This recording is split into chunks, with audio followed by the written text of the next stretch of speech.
কখনো কখনো আমরা সেই পরিস্থিতিতে ফেসে যাই যখন আমাদের মনে হয় যে আমাদের নতুন কিছু একটা করতে হবে, কিন্তু আমরা করতে পারি না, কারণ কোথাও না কোথাও আমরা রীতির দ্বারা আবদ্ধ, আর আমরা সেই রীতি ভাঙতে চাই না। কেবল একটাই প্রশ্ন আসে মনে, আশেপাশের মানুষ কি বলবে, আশেপাশের মানুষ কি ভাববে। আপনাকে একটা প্রশ্ন করি, কারা এই মানুষজন? আপনার জন্মের সময় এই মানুষজন কোথায় ছিলেন? যখন আপনি কোনো সমস্যায় পড়েন তখন এই মানুষজন কোথায় থাকেন? এগিয়ে এসে কি আপনাকে সাহায্য করেন, নাকি সেই সমস্যার সমাধান আপনি নিজেই করেন? এইসব মানুষজনের চিন্তা ত্যাগ করুন যদি আপনি জীবনে বাঁচতে চান। ভেবে দেখুন জীবনে কি কি শুভ আছে আর কি কি শুভ করতে পারেন। যদি তা স্রোতের বিপরীতে হয় তাহলে সংঘর্ষ করুন, কিন্তু এইসব মানুষজনের কথা ভাববেন না। ভেবে দেখুন জীবনে আপনি কি কি শুভ কাজ করতে পারেন। এটা ভাবুন যে আপনি কখনো এমন কোনো কাজ করে ফেলেননি তো যার জন্য কারোর হৃদয় আহত হয়েছে। শুভর দিকে নিজের চিন্তা কেন্দ্রীভূত করুন, আপনার জীবনে সব কিছু শুভই হবে। তাহলে আসুন আমার সাথে ভালোবেসে বলুন, রাধা রাধা। আজকাল আপনি দেখে থাকবেন যে মা বাবা শুধুমাত্র সন্তানকে ভালোবাসেন তা নয়, তাদের মোহেও জড়িয়ে পড়েন। বিদ্যালয় যখন পাঠান তখন সমস্ত সুযোগ সুবিধা দিয়েই পাঠান, চেষ্টা করেন যে সবসময় যেন সন্তান তাদের চোখের সামনেই থাকে। কিন্তু ভুলে যান এক অত্যন্ত গুরুত্বপূর্ণ কথা, যে সন্তানকে এক নতুন দৃষ্টিভঙ্গি দেওয়াই হলো ওনাদের কর্তব্য। সেই জন্য পুরাতন কালে শিষ্যদের গুরুকুলে পাঠানো হতো, বাড়ির থেকে দূরে। কারণ বাড়ি ছেড়ে যাওয়া এক সন্তানের জন্য, এক শিষ্যের জন্য অত্যন্ত শুভ লক্ষণ হয়। যখন সে বাড়ির থেকে দূরে, গৃহস্থের থেকে দূরে থাকবে, তখন এই সংসারকে সে এক নতুন দৃষ্টিভঙ্গি দিয়ে দেখবে, পরখ করবে, বুঝতে পারবে, আর সবকিছু নিজে থেকেই শিখে যাবে কখন আক্রমণ করতে হয়, কখন পিছু হটতে হয়, কিভাবে এই সংসারের সম্মুখীন হতে হয়। আর এটা আপনার দৃষ্টি ওকে শেখাতে পারবে না, ওর অভিজ্ঞতা ওকে শেখাতে পারবে। তাই মনে রাখবেন, যদি আপনি চান যে আপনার সন্তানের বিকাশ হোক, তাহলে অনেক সময় ওকে নিজের থেকে দূরে নিয়ে যেতে হয়। যদি মোহে আবদ্ধ থাকেন তাহলে ওর বিকাশ কখনোই হবে না। তাহলে আসুন আমার সাথে ভালোবেসে বলুন, রাধা রাধা। কখনো কখনো মানুষ মনে করেন যে সে নিজেই সব থেকে বেশি শক্তিশালী, তিনি হলেন জ্ঞানী। দেখুন, এটা ভালো ব্যাপার যে আপনার মধ্যে শক্তি আছে, জ্ঞান আছে, আর এটা শুধু আপনার জন্য নয়, এই সমস্ত সমাজের জন্য, দেশের জন্য, সমগ্র পৃথিবীর জন্য অত্যন্ত আবশ্যক। কিন্তু এই কথাটাও বোঝা অত্যন্ত আবশ্যক যে এই জ্ঞান যেন কখনো অহংকার না হয়ে ওঠে। যখন মানুষের মধ্যে জ্ঞান থাকে তখন সে রাম হয়ে ওঠে। রাম, যিনি সমুদ্রের বুকে সেতু বানিয়েছিলেন, বানর সেনার দ্বারা রাক্ষস রাজকে পরাজিত করেছিলেন, আর চিরকালের জন্য সবার কাছে আদর্শ হয়ে উঠেছিলেন। আর যদি মানুষের মনে অহংকার জন্মায় তাহলে সে রাবণ হয়ে ওঠে। দেশে বিদেশে যতই খ্যাতি থাকুক না কেন, সে রাক্ষস হয়ে ওঠে, নিজের সাথে সাথে সমস্ত কুলের বিনাশ করে বসে। এবার জ্ঞান নাকি অহংকার, আপনার কি চাই সেই সিদ্ধান্ত আপনার, আর আপনার এই সিদ্ধান্তই নিশ্চিত করবে যে আপনার কর্ম কি হবে, আর আপনার এই কর্মই নিশ্চিত করে দেবে আপনার প্রারব্ধ কি হবে। তাহলে শুভ কর্ম করুন আর আমার সাথে ভালোবেসে বলুন, রাধা রাধা। কর্ম এবং ফল। মানুষের স্বভাব হলো এটাই যে তিনি নিজের প্রত্যেক পরিশ্রমের প্রতিফল প্রার্থনা করেন।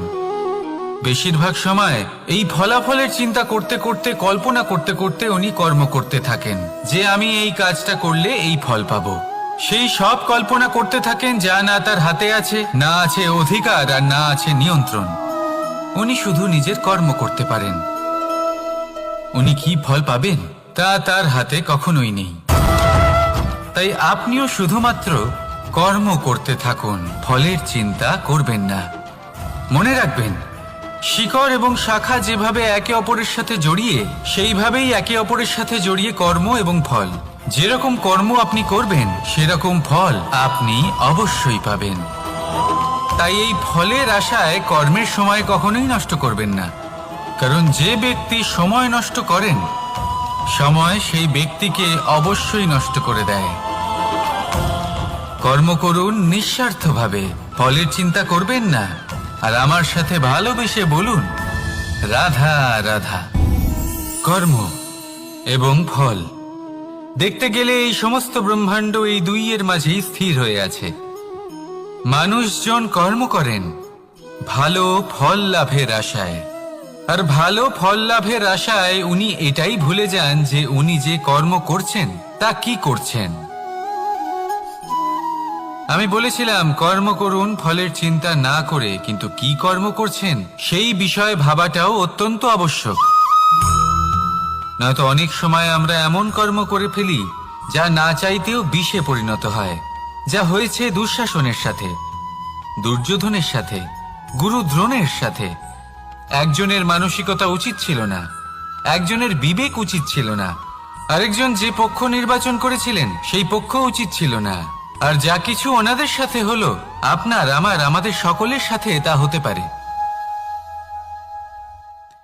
আমি বলেছিলাম কর্ম করুন, ফলের চিন্তা করবেন না, কিন্তু এই কর্মের বিষয়ে বিচার করে দেখাটাও ততটাই আবশ্যক। দেখুন, কর্ম করার উচিত প্রক্রিয়া ফলের চিন্তা না করা, কিন্তু যদি আপনার কর্ম শুভ হয় তাহলে তার ফলও নিয়তি আপনাকেই দেবে। সর্বদা কর্ম করার সময় এটা ভাবুন যে আপনার এই কর্ম এই সংসারকে, এই সমাজকে, আপনার পরিবারকে, আপনার আশেপাশের মানুষজনকে কোন দিশায় নিয়ে যাবে। যদি এটা সবার জন্য মঙ্গলময় হয় তাহলে কর্ম করতে থাকুন। আর হ্যাঁ, নিশ্চিত রূপে ফলের চিন্তা করবেন না। আসুন আমার সাথে ভালোবেসে বলুন রাধা রাধা। বটবৃক্ষের বীজ সর্ষের দানার থেকেও ছোট হয়, কিন্তু যখন তা নিজের রূপ ধারণ করে তখন তা বিশাল বৃক্ষের আকার ধারণ করে, যা সহস্র বছর ধরে বেঁচে থাকে, ছায়া প্রদান করে, পাখিদের আশ্রয় প্রদান করে, আর দেয় পথচারীদের বিশ্রাম করার স্থান। কেন? কারণ সেই ছোট বীজ তা মাটির ভেতরে গিয়ে নিজের খোলস ত্যাগ করে। অন্ধকারে থাকে সে, যতই আলো আসুক না কেন, যতই বর্ষা আসুক না কেন, সব সহ্য করে। আর তারপরে একটা চারা গাছ অঙ্কুরিত হয়, তারপর ধীর গতিতে একটা বিশাল বৃক্ষতে পরিণত হয়। দেখুন, জীবনে কঠিন সময় আসে, এই জন্য নয় যে আপনি হার মেনে নেবেন, এই জন্য আসে যাতে আপনি ভবিষ্যৎ নির্মাণের জন্য নিজেকে তৈরি করতে পারেন। যদি কঠিন সময়ে আপনি ওই বীজের মতো দৃঢ় হয়ে থাকতে পারেন, তাহলে আপনিও একদিন সেই বিশাল বৃক্ষের মতো নিজের অস্তিত্ব গড়ে তুলতে পারবেন, যা সহস্র বছর পর্যন্ত মনে রাখা হবে। আসুন আমার সাথে ভালোবেসে বলুন রাধা রাধা। এই ব্রহ্মাণ্ড কত বৃহৎ, তাই না? যার সম্মুখে এই পৃথিবীকেও একটা বিন্দুর মতো মনে হয়। আর এই পৃথিবীতে আমরা কে হই, আমাদের আকার কিরকম, আমাদের অস্তিত্বই বা কি? যখন আমরা এভাবে ভাবি তখন মনে হয় আমরা কিছুই নই। তা আমরা যখন কিছুই নই, তাহলে আমরা এত চিন্তা করি কেন? কি ভেবে ভয় পাই? কাকেই বা এত ভয় পাই? কে আমাদের মারতে পারে আর কেই বা আমাদের জন্ম দেবে? আত্মার আসলে না কখনো জন্ম হয় আর না কখনো মৃত্যু। আত্মা শুধুই শরীর বদল করে। আপনি, আমি, আমরা সকলে এই শরীর নয়, আমরা হলাম আত্মা, যা হলো পরম আত্মার পরম অঙ্গ। সেই জন্য মনে রাখবেন, বাইরের কোথাও দেখবেন না, নিজের অন্তরের গভীরে গিয়ে দেখুন, আত্মাকে উপলব্ধি করতে শিখুন। ক্লেশ, ভয়, চিন্তা, এই সব কিছুর থেকে নিজেকে দূরে রাখুন, তাহলেই উপলব্ধি করতে পারবেন পরমাত্মাকে। তাহলে আসুন আমার সাথে ভালোবেসে বলুন রাধা রাধা। পরিবর্তন এই সংসারের শাশ্বত নিয়ম। কোনো রাজা নেই যিনি চিরকাল রাজা থাকেন, কোনো ধনী ব্যক্তি নেই যিনি চিরকাল ধনী থাকবেন। এই সংসারে সূর্যের স্থান নেওয়ার জন্য চন্দ্রিমার আগমন ঘটে। কোন স্থান যাকে পতিত বলা হয়েছিল সেখানে মহল তৈরি হয়েছে। কোন স্থান যাকে আজ মলিন বলা হয়েছে কাল সেখানে মন্দিরও স্থাপন হতে পারে। কোনো ঋতু চিরকালের জন্য থাকে না, কখনো সময় চিরকাল একরকম থাকে না। আজ যে আপনার কাছে রয়েছে কাল অন্য কারোর ছিল, আজ যে আপনার কাছে রয়েছে কাল তা অন্য কারোর কাছে চলে যাবে। আপনার সাথে কিছু থাকলে তা হলো আপনার কর্ম, কিন্তু সেই কর্মের পরিণামও আপনার নয়। আপনি শুধু কর্ম করুন, বাকি সবকিছুই পরিবর্তনশীল। কিন্তু সেই পরিবর্তনকে দেখে ভয় পাওয়ার প্রয়োজন নেই, তাকে স্বাগত জানান। যদি আপনি হাসি মুখে সেই পরিবর্তনকে স্বাগত জানান, তাহলে এই পরিবর্তনও হাসি মুখে আপনার সাথে থাকবে। আসুন আমার সাথে ভালোবেসে বলুন, রাধা রাধা। সঞ্চয়। মানুষের যখন থেকে বোধ বুদ্ধি হয় সঞ্চয় করতে আরম্ভ করে দেন। সঞ্চয় করতে থাকেন ভোজনের, সঞ্চয় অর্থের, সঞ্চয় শক্তির। নিজের জন্য করেন, নিজের পরিবারের জন্য করেন, নিজের স্ত্রীর জন্য করেন, সন্তানের জন্য করেন, সন্তানের সন্তানের জন্যও সঞ্চয় করেন।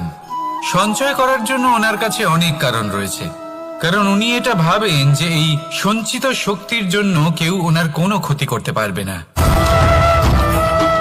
মানুষ ভুলে যান একটা গুরুত্বপূর্ণ কথা, এই সত্য, উনি এই সংসারে খালি হাতেই এসেছিলেন আর এখান থেকে ওনাকে খালি হাতেই যেতে হবে। যা এখানকার তা এখানেই থেকে যাবে। আর যদি কিছু ওনার সাথে যায় তা হলো ওনার কর্ম, আর কিচ্ছু নয়।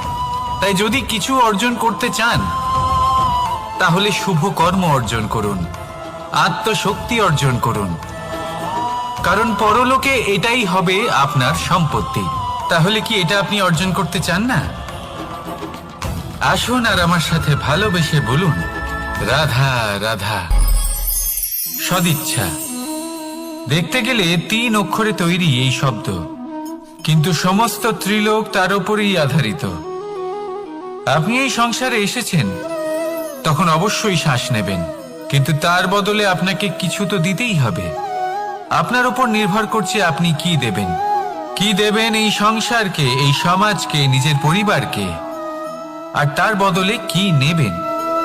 যশ নাকি অপযশ?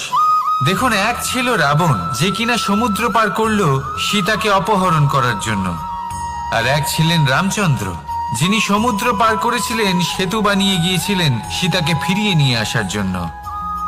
দুজনেই সমুদ্র পার করেছিলেন, শুধু পার্থক্য ছিল সদিচ্ছাকে বোঝার, লক্ষ্যের। অনেক মানুষের যাত্রা একরকম হতেই পারে, কিন্তু আনন্দ তখনই লাভ করবেন যখন লক্ষ্য শুভ হবে, মহান হবে। এই লক্ষ্য দিয়ে এই সংসারের কল্যাণ হবে এবং মানুষের সম্মান হবে। যদি আপনার সংকল্প উচিত হয় তাহলে আপনার লক্ষ্য উচিতই হবে, নয়তো শুধুমাত্র বিনাশ হবে। আর উচিত এটাই হবে যে বিনাশের হাত থেকে যেন নিজেকে বাঁচানো যায়, কি বলেন? তাই জীবনে যে লক্ষ্য স্থির করছেন মনে রাখবেন তা যেন শুভ লক্ষ্য হয়। যদি এরকম হয় তাহলে আপনার যাত্রা, আপনার জীবন দুটোই শুভময় হবে। আসুন আর আমার সাথে ভালোবেসে বলুন, রাধা রাধা। সুরক্ষা। এই সুরক্ষা আসলে কি? এটা কি কোনো কবচ নাকি কোনো সীমা? এই সুরক্ষা আসলে অন্য কিছু। আমাদের মাতা পিতা, আমাদের প্রিয়জন, আমাদের বন্ধু, এই সমাজ, আমাদের শুভাকাঙ্ক্ষী, আমাদের আত্মীয়, এনারা সবাই আমাদের জীবনে কোনো না কোনো ভাবে সুরক্ষা দিয়ে থাকেন, একটা কবচ দিয়ে থাকেন কোনো না কোনো রূপে। কিন্তু দেখতে গেলে আমাদের পরাক্রমের পথে, আমাদের বীরত্বের পথে, আমাদের সাহসের পথে এই সুরক্ষাই সব থেকে বড় বাধা হয়ে দাঁড়ায়। একবার ভেবে দেখুন, যদি আপনি কোনো সুরক্ষাই না পান, বা যদি আপনি এই সুরক্ষা ভেঙে বাইরে আসতে পারেন, তাহলে আপনার বীরত্ব চরম সীমায় পৌঁছে যায়। কেন? কারণ তখন আপনি জানেন যে এই সংসারের সম্মুখীন আমাদের নিজেদেরই হতে হবে। আপনি বুঝে যান যে শত্রুর সম্মুখীন এবার নিজের বলের দ্বারা, নিজের পরাক্রমের দ্বারা, নিজের সাহসের দ্বারা করতে হবে। আর তখন আমাদের মনের মধ্যে এই শক্তি জাগ্রত হয়। এই শক্তি অন্তরেই বসবাস করে। শুধু এটা চিনে নিতে হবে, একে জাগ্রত করতে হবে। আর এটা সুরক্ষা ভেঙে যাওয়ার পরেই সম্ভব হয়। আর যারা নিজের শক্তি সম্পর্কে জানেন, যিনি নিজেই জানেন তিনি কতটা শক্তিশালী, তিনি নিজেই নিজের সুরক্ষা কবচ চিরকালের মতো ভেঙে ফেলে দেন, ঠিক কর্ণের মতো। আর তারপরে দেখুন, আপনার পরাজয় হোক বা বিজয়ী হোক না কেন, সেটাই অনেক বড় হয়, সেটাই প্রশস্ত হয়ে থাকে। সেই জন্য ত্যাগ করুন নিজের ভয়কে, নিজের আশেপাশের এই সুরক্ষা চক্রকে ভেঙে ফেলুন। আর সম্মুখীন হন এই সংসারের নিজের শত্রুর সম্মুখীন হন। পরাক্রমের এই অঙ্কুর, তা অঙ্কুরিত হওয়ার জন্য বীজের উপরের এই কবচ, এটা ভেঙে যাওয়া অতি আবশ্যক। আসুন আমার সাথে ভালোবেসে বলুন, রাধা রাধা। যখন আমরা হাঁটতে থাকি আর আমাদের পায়ে কাঁটা বিঁধে যায়, তখন মুখ দিয়ে আহ বেরিয়ে আসে, কান্না চলে আসে, আর অনেক সময় অভিশাপও বেরিয়ে আসে। কিন্তু আমরা কি কখনো এটা এইভাবে দেখেছি, এইভাবে ভেবেছি যে আমরা যে পথে চলেছি সেই পথে কাঁটা বিঁধেছে, নাকি আমরা সেই পথ নির্বাচন করেছি যাতে শুধুই কাঁটা রয়েছে? নাকি আমরা এভাবে ভেবে দেখেছি যে এই কাঁটা আমাদের কষ্ট দিতে এসেছে, নাকি এটা আমরাই বিছিয়ে রেখেছিলাম? সাবধান থাকা উচিত ছিল, কারণ কাঁটা বিঁধলে যন্ত্রণা হবে, চিৎকার করে ফেলতে পারি, মুখ থেকে অভিশাপও বেরিয়ে আসতে পারে।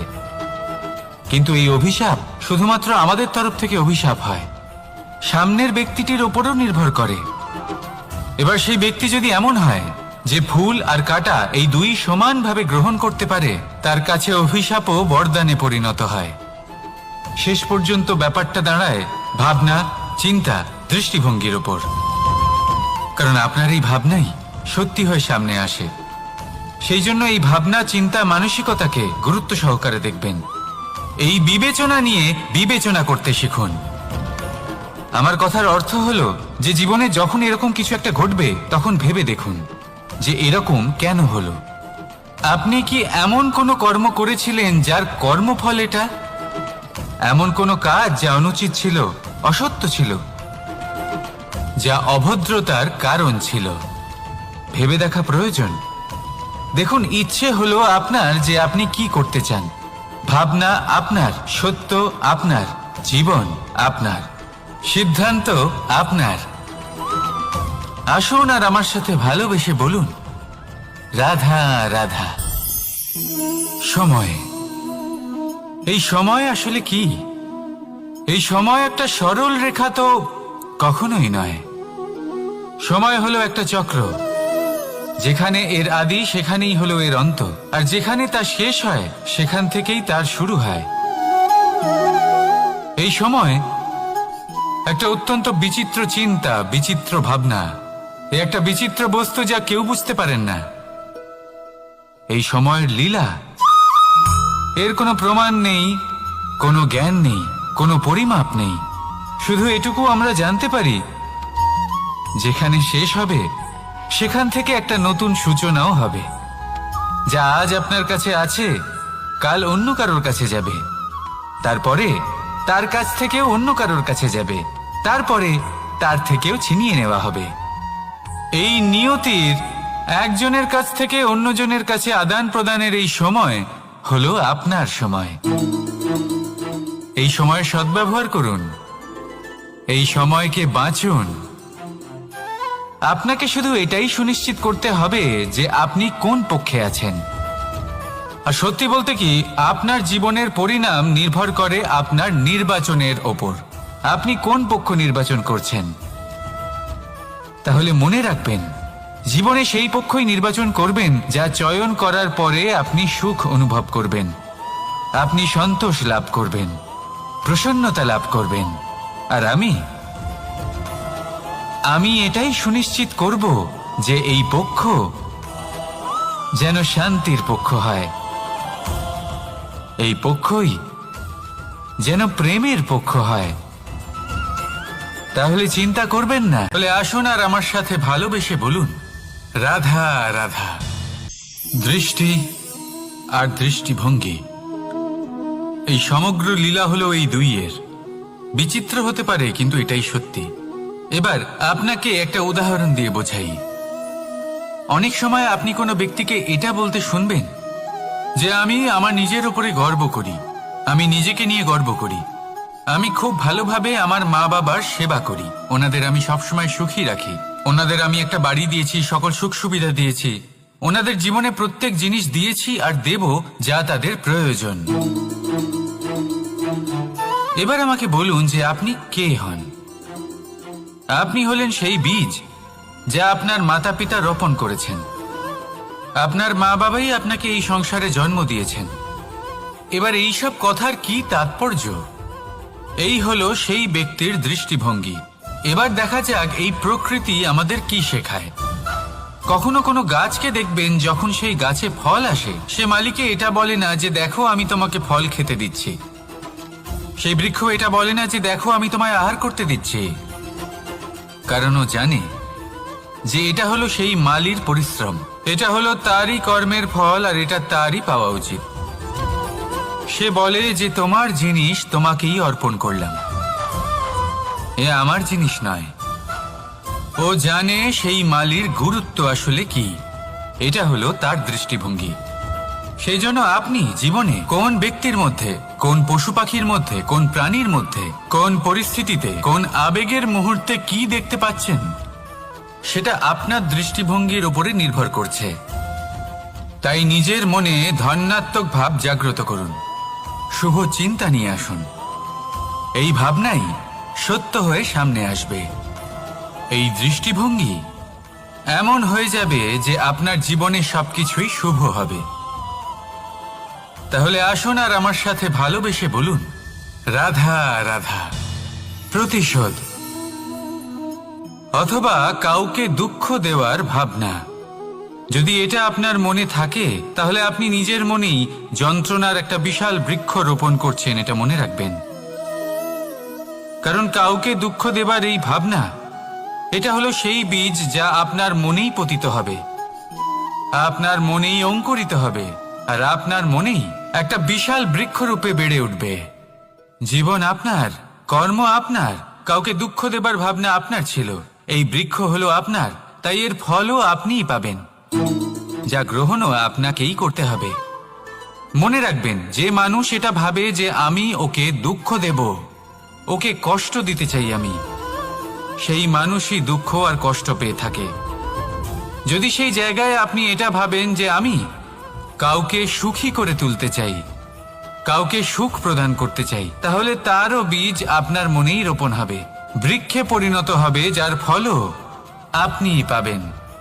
এখানে বিষয়টা হলো শুধু মানসিকতার চিন্তা, যা সত্য হয়ে আপনার সামনে আসে। তাহলে এই মানসিকতা শুভ করুন, সবার জন্য মঙ্গল কামনা করুন। অন্যের মনে আপনার জন্য ভালো চিন্তা থাকুক বা না থাকুক, আপনি সবার জন্য শুভ চিন্তা করে কর্ম করতে থাকুন, তাহলে আপনার সাথেও ভালোই হবে।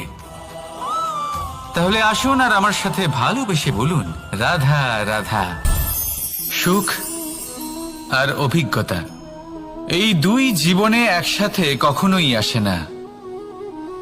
মনে রাখবেন, যেখানে সুখ থাকে সেখানে অভিজ্ঞতা থাকে না, আর যখন এই সুখ আমাদের জীবন থেকে দূরে চলে যায়, তখন আমাদের জীবনে আসে এই অভিজ্ঞতা। পরমাত্মা, প্রকৃতি, নিয়তি এই অভিজ্ঞতাকে আমাদের জীবনে পাঠান, যাতে আমরা একটা অত্যন্ত গুরুত্বপূর্ণ শিক্ষা, একটা জ্ঞান প্রাপ্ত করতে পারি। এই অভিজ্ঞতা আমাদের শেখায় যে অতীতে এমন কি হয়েছিল যা আমাদের করা উচিত হয়নি। আমাদের শেখায় ভবিষ্যতে এমন কি আছে যা আমাদের করা উচিত আর কি করা উচিত নয়। দেখতে গেলে এই অভিজ্ঞতা আমাদের সেই শিক্ষা দেয় যার জন্য আমরা সুখের দিকে উচিতভাবে অগ্রসর হতে পারি। সেই জন্য জীবনে যখনই দুঃখ আসবে, দুঃখের এই সময় আসবে, তখন হতাশ হবেন না। বোঝার চেষ্টা করুন এই পরিস্থিতি কেন এসেছে, কি শিক্ষা দিতে এসেছে। যদি আপনি সেই জ্ঞান লাভ করেন, সুখের পথে অগ্রসর হন, তাও উচিত রূপে, তাহলে এই অভিজ্ঞতার উদ্দেশ্য পূরণ হয়ে যায়। তাহলে আসুন আর আমার সাথে ভালোবেসে বলুন, রাধা রাধা। জীবনে শিখরে পৌঁছানোর জন্য মানুষের কি প্রয়োজন হয়ে থাকে? সিঁড়ির। কিন্তু তাও প্রত্যেক মানুষ, প্রত্যেক ব্যক্তি শিখরে পৌঁছতে পারেন না। এর কারণ কি?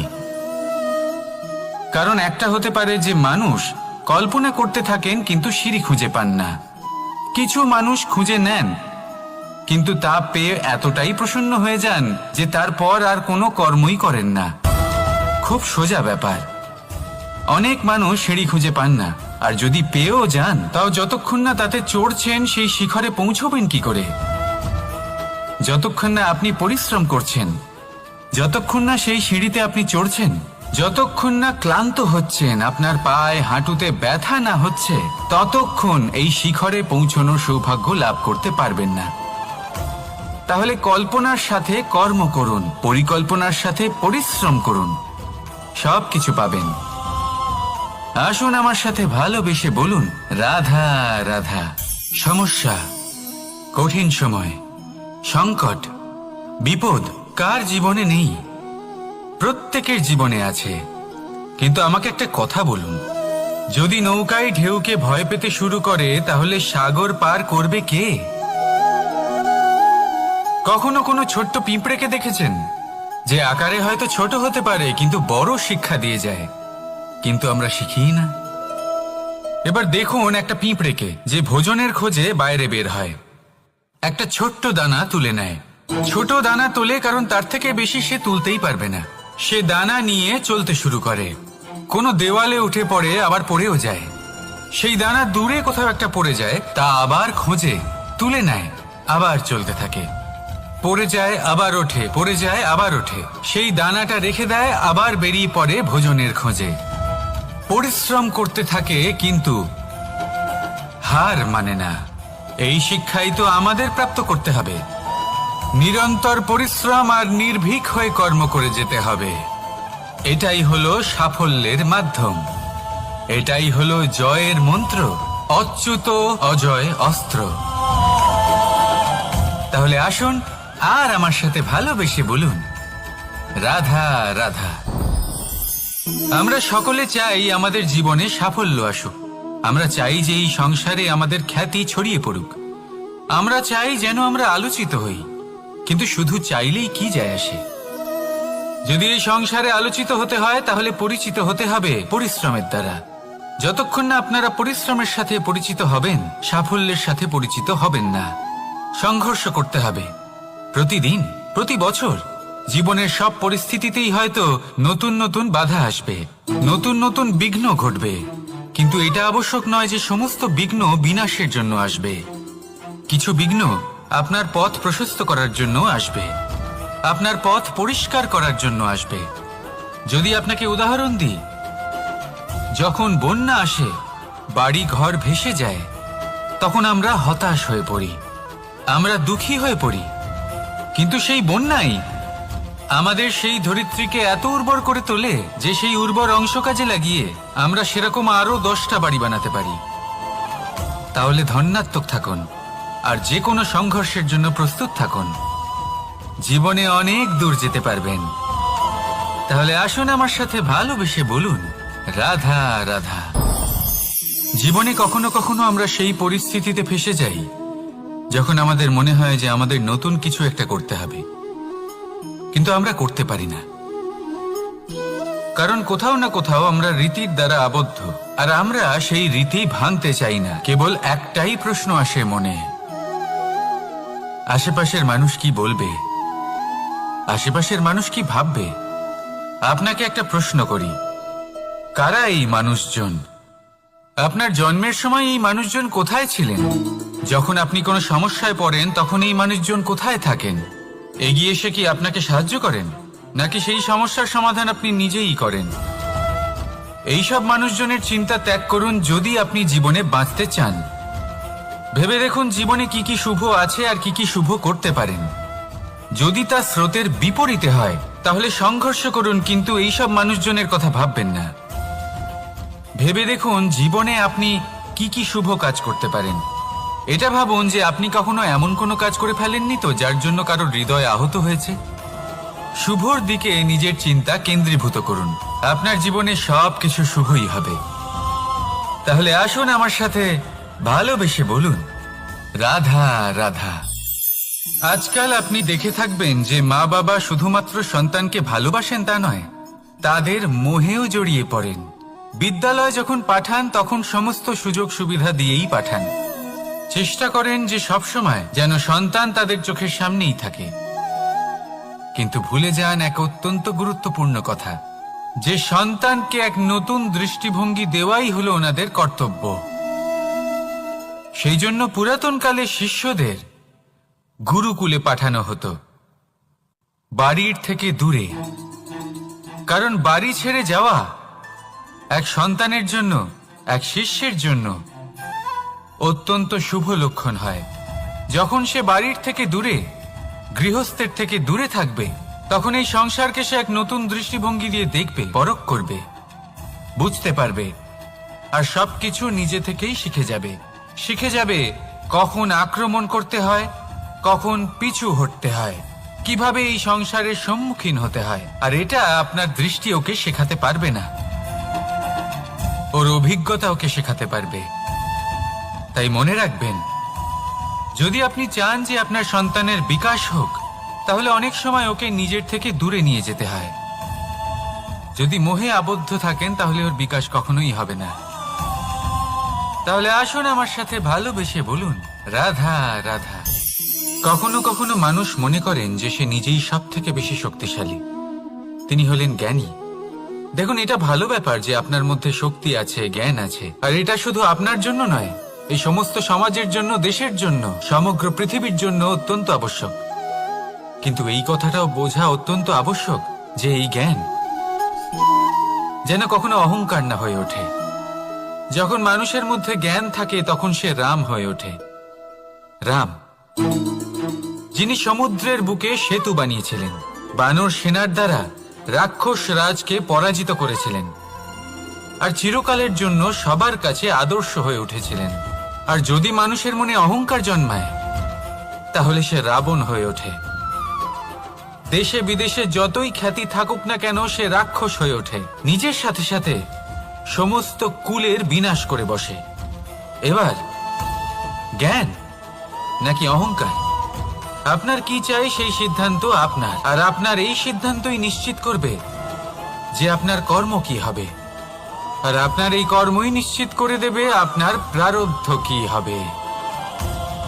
তাহলে শুভ কর্ম করুন আর আমার সাথে ভালোবেসে বলুন, রাধা রাধা। কর্ম এবং ফল।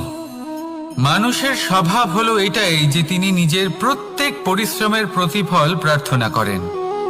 বেশিরভাগ সময় এই ফলাফলের চিন্তা করতে করতে, কল্পনা করতে করতে উনি কর্ম করতে থাকেন, যে আমি এই কাজটা করলে এই ফল পাবো। সেই সব কল্পনা করতে থাকেন যা না তার হাতে আছে, না আছে অধিকার, আর না আছে নিয়ন্ত্রণ। উনি শুধু নিজের কর্ম করতে পারেন। উনি কি ফল পাবেন তা তার হাতে কখনোই নেই। তাই আপনিও শুধুমাত্র কর্ম করতে থাকুন, ফলের চিন্তা করবেন না। মনে রাখবেন, শিকড় এবং শাখা যেভাবে একে অপরের সাথে জড়িয়ে, সেইভাবেই একে অপরের সাথে জড়িয়ে কর্ম এবং ফল। যেরকম কর্ম আপনি করবেন, সেরকম ফল আপনি অবশ্যই পাবেন। তাই এই ফলের আশায় কর্মের সময় কখনোই নষ্ট করবেন না, কারণ যে ব্যক্তি সময় নষ্ট করেন, সময় সেই ব্যক্তিকে অবশ্যই নষ্ট করে দেয়। কর্ম করুন নিঃস্বার্থভাবে, ফলের চিন্তা করবেন না, আর আমার সাথে ভালোবেসে বলুন, রাধা রাধা। কর্ম এবং ফল। দেখতে গেলে এই সমস্ত ব্রহ্মাণ্ড এই দুইয়ের মাঝেই স্থির হয়ে আছে। মানুষজন কর্ম করেন ভালো ফল লাভের আশায়, আর ভালো ফল লাভের আশায় উনি এটাই ভুলে যান যে উনি যে কর্ম করছেন তা কি করছেন। আমি বলেছিলাম কর্ম করুন ফলের চিন্তা না করে, কিন্তু কি কর্ম করছেন সেই বিষয়ে ভাবাটাও অত্যন্ত আবশ্যক। নয়তো অনেক সময় আমরা এমন কর্ম করে ফেলি যা না চাইতেও বিষে পরিণত হয়, যা হয়েছে দুঃশাসনের সাথে, দুর্যোধনের সাথে, গুরু দ্রোণের সাথে। একজনের মানসিকতা উচিত ছিল না, একজনের বিবেক উচিত ছিল না, আরেকজন যে পক্ষ নির্বাচন করেছিলেন সেই পক্ষ উচিত ছিল না। আর যা কিছু ওনাদের সাথে হলো, আপনার, আমাদের সকলের সাথে তা হতে পারে। আমি বলেছিলাম কর্ম করুন, ফলের চিন্তা করবেন না, কিন্তু এই কর্মের বিষয়ে বিচার করে দেখাটাও ততটাই আবশ্যক। দেখুন, কর্ম করার উচিত প্রক্রিয়া ফলের চিন্তা না করা, কিন্তু যদি আপনার কর্ম শুভ হয় তাহলে তার ফলও নিয়তি আপনাকেই দেবে। সর্বদা কর্ম করার সময় এটা ভাবুন যে আপনার এই কর্ম এই সংসারকে, এই সমাজকে, আপনার পরিবারকে, আপনার আশেপাশের মানুষজনকে কোন দিশায় নিয়ে যাবে। যদি এটা সবার জন্য মঙ্গলময় হয় তাহলে কর্ম করতে থাকুন। আর হ্যাঁ, নিশ্চিত রূপে ফলের চিন্তা করবেন না। আসুন আমার সাথে ভালোবেসে বলুন, রাধা রাধা। বটবৃক্ষের বীজ সর্ষের দানার থেকেও ছোট হয়, কিন্তু যখন তা নিজের রূপ ধারণ করে তখন তা বিশাল বৃক্ষের আকার ধারণ করে, যা সহস্র বছর ধরে বেঁচে থাকে, ছায়া প্রদান করে, পাখিদের আশ্রয় প্রদান করে, আর দেয় পথচারীদের বিশ্রাম করার স্থান। কেন? কারণ সেই ছোট বীজ তা মাটির ভেতরে গিয়ে নিজের খোলস ত্যাগ করে।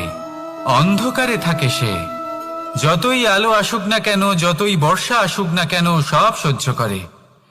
আর তারপরে একটা চারা গাছ অঙ্কুরিত হয়, তারপর ধীর গতিতে একটা বিশাল বৃক্ষতে পরিণত হয়। দেখুন, জীবনে কঠিন সময় আসে, এই জন্য নয় যে আপনি হার মেনে নেবেন, এই জন্য আসে যাতে আপনি ভবিষ্যৎ নির্মাণের জন্য নিজেকে তৈরি করতে পারেন। যদি কঠিন সময়ে আপনি ওই বীজের মতো দৃঢ় হয়ে থাকতে পারেন, তাহলে আপনিও একদিন সেই বিশাল বৃক্ষের মতো নিজের অস্তিত্ব গড়ে তুলতে পারবেন, যা সহস্র বছর পর্যন্ত মনে রাখা হবে। আসুন আমার সাথে ভালোবেসে বলুন, রাধা রাধা। এই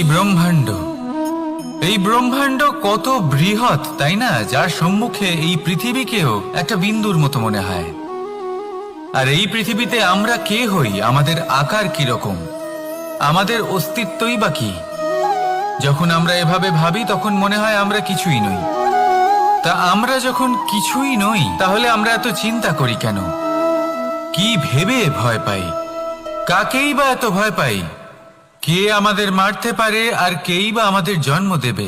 আত্মার আসলে না কখনো জন্ম হয় আর না কখনো মৃত্যু। আত্মা শুধুই শরীর বদল করে। আপনি, আমি, আমরা সকলে এই শরীর নয়, আমরা হলাম আত্মা, যা হলো পরম আত্মার পরম অঙ্গ। সেই জন্য মনে রাখবেন, বাইরের কোথাও দেখবেন না, নিজের অন্তরের গভীরে গিয়ে দেখুন, আত্মাকে উপলব্ধি করতে শিখুন। ক্লেশ, ভয়, চিন্তা, এই সব কিছুর থেকে নিজেকে দূরে রাখুন, তাহলেই উপলব্ধি করতে পারবেন পরমাত্মাকে। তাহলে আসুন আমার সাথে ভালোবেসে বলুন, রাধা রাধা। পরিবর্তন এই সংসারের শাশ্বত নিয়ম। কোনো রাজা নেই যিনি চিরকাল রাজা থাকেন, কোনো ধনী ব্যক্তি নেই যিনি চিরকাল ধনী থাকবেন। এই সংসারে সূর্যের স্থান নেওয়ার জন্য চন্দ্রিমার আগমন ঘটে। কোন স্থান যাকে পতিত বলা হয়েছিল সেখানে মহল তৈরি হয়েছে, কোন স্থান যাকে আজ মলিন বলা হয়েছে কাল সেখানে মন্দিরও স্থাপন হতে পারে। কোনো ঋতু চিরকালের জন্য থাকে না, কখনো সময় চিরকাল একরকম থাকে না।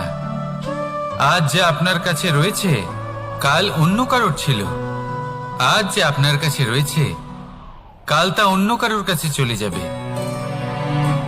আপনার সাথে কিছু থাকলে তা হলো আপনার কর্ম, কিন্তু সেই কর্মের পরিণামও আপনার নয়। আপনি শুধু কর্ম করুন, বাকি সবকিছুই পরিবর্তনশীল। কিন্তু সেই পরিবর্তনকে দেখে ভয় পাওয়ার প্রয়োজন নেই, তাকে স্বাগত জানান।